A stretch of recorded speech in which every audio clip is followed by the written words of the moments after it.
This is what our diary here in South Africa looks like. First up, the former business rescue practitioner of Optimum Coal Mine, Piers Marsden, is expected to continue giving testimony at the Commission of Inquiry into allegations of state capture when it resumes in Parktown, Johannesburg. And then 7 suspects will appear in the Polokwane Children's Court for the killing of Dorisha Temane, who died last month. And the Eastern Cape government will hold a memorial service for 6 learners who died after they drowned whilst crossing a river on their way from school. All right, those are some of the news stories we'll be following on the diary. And now to our question of the day. And this morning we're asking you, what are your thoughts on people who have had allegations of corruption and impropriety leveled against them being included on the ruling party's candidate list for the upcoming elections? Sure. All right. At Morning Live, SABC is where you can get hold of us, and hashtag Morning Live. We've got trending topics, and they all involve lists as well, whether it's Talk ANC list or EFF list. It is a trending topic. And I think that's the thing, and perhaps more than just the ANC. Maybe we can broaden it. You know, talk to us about the lists and the names that appear on all the party lists. And tell us what your views are on those names.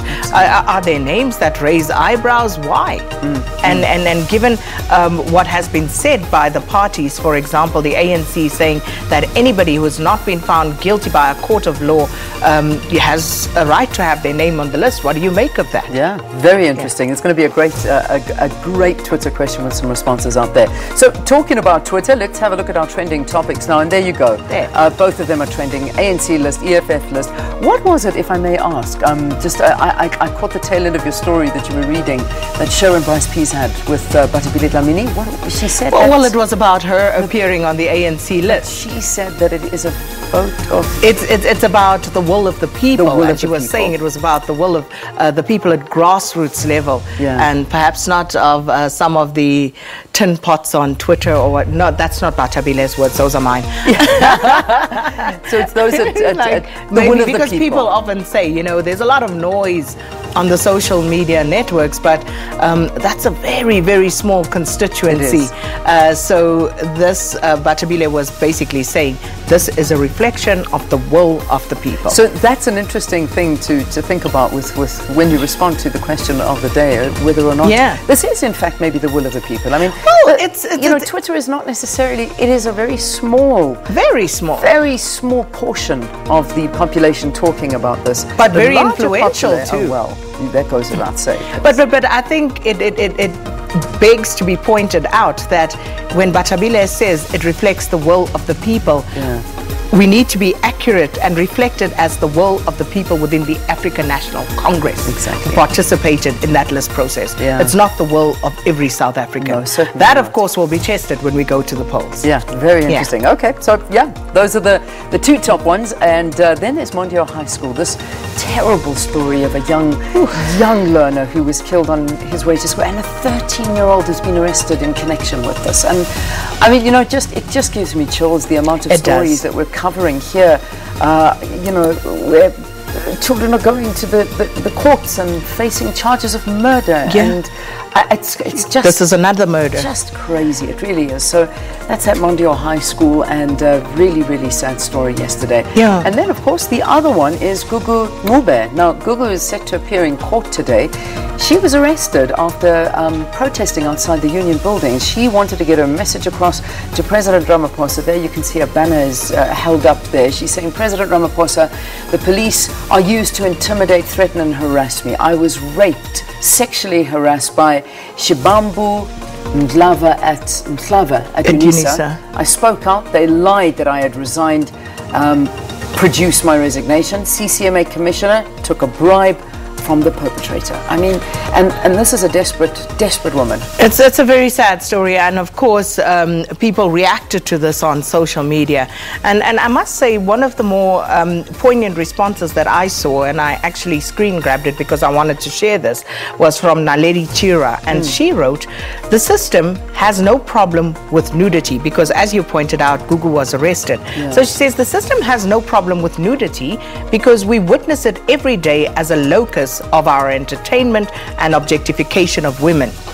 The system, however, has a problem with resistance. And black women's rage is policed more than the violence that black women face. Absolutely. Hands off, Google. And if you see the video of her being arrested, it's terrible. I mean, she must have about 5 or 6 policewomen trying to push her into the back of the van, and she's screaming and not understanding why she's being arrested. And she actually is covered. I mean, she's wearing, as somebody else pointed out on Twitter, you see more in a bikini than what she was wearing. You know, so anyway, it's just another conversation that needs to be had. She is appearing in court this morning. Certainly is. Yeah. So those are your trending topics. Not a nice bunch of trending topics, is it? Once again, traffic time. Yeah. Indeed. Okay. Let's find out what the commuter issues are this morning. He's wearing, is that a red cap? Is it tangerine? What is that color?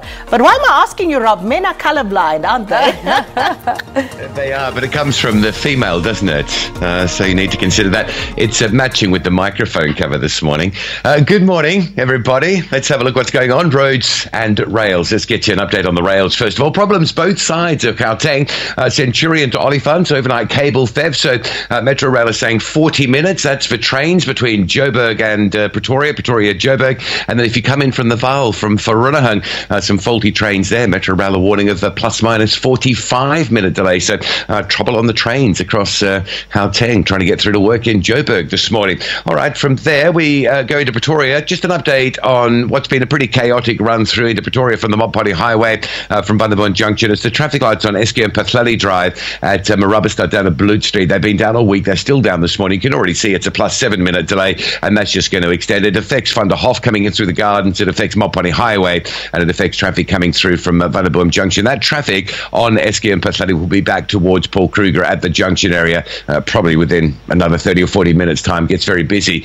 Maybe scoot down through Capital Park as a quicker route this time of morning. All right, from that to Cape Town, don't forget this closure this weekend. It's the N1 inbound, full closure from Friday, 7 p.m. Still really busy on a Friday at 7 p.m. as well, with motorists trying to get into the city for a weekend. So from 7 p.m. on Friday right the way through until early hours Monday morning, full closure of the N1 between the R300 and the Durban Road exit at Bellville. It's going to put terrific pressure on that N1 coming in from Kraaifontein towards the R300 exit, and it'll just jam up roads locally through sort of Stickland and Bellville area with all that diverting pressure. Make sure you've got a plan to maybe come off somewhere like Kraaifontein and avoid the worst of that. And then just as we wrap it up, I thought I might share this with you this morning, because tomorrow we're expected to be busy. I just want to show you where we're going with the price of fuel. This is an estimate today based on the price of oil and the rand exchange rate with the dollar. It's not looking great, is it? At this stage, we're mid-month, but that's the forecast. Hefty increases in petrol, hefty increases due in diesel as well. And don't forget, there are some additional taxes of around 30 cents that kick in from April as well. Not looking good as we headed towards the new month, petrol and diesel-wise. All right, on that note, let's leave it there. Let's get a weather up.